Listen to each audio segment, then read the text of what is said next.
It was a cold winter night, and I was walking home from work, pulling my scarf tightly around my neck. I turned the corner onto my street and saw a small, scruffy dog curled up by a shop's entrance, shivering in the cold.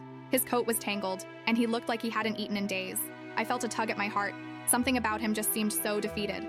I crouched down to check if he had a collar, but there was nothing, just a little bundle of fur looking up at me with the saddest eyes. Without really thinking, I pulled out my sandwich from work and offered him a piece. He sniffed it, then gobbled it up like he hadn't eaten in days. I thought, maybe this poor guy just needs a warm spot for the night.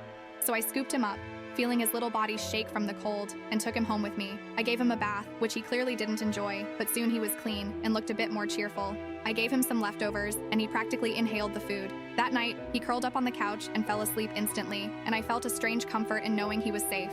The next morning, I tried to find his owners. I posted on neighborhood pages, asked around, even called the local shelter, but no one came forward. Days turned into weeks, and slowly, that little scruffy dog started following me everywhere. He waited by the door every morning when I left for work, and practically tackled me with excitement every time I came home.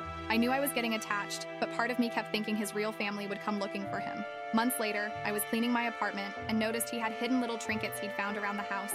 A sock, a coin, even a small toy I'd had since I was a kid. He had settled in like he'd always been there. It's been 3 years now, and that scruffy little dog is still my best friend. I named him Charlie, and he's filled my life with a love I didn't even know I was missing. I never did find out where he came from, but some part of me believes he was always meant to end up right here, with me.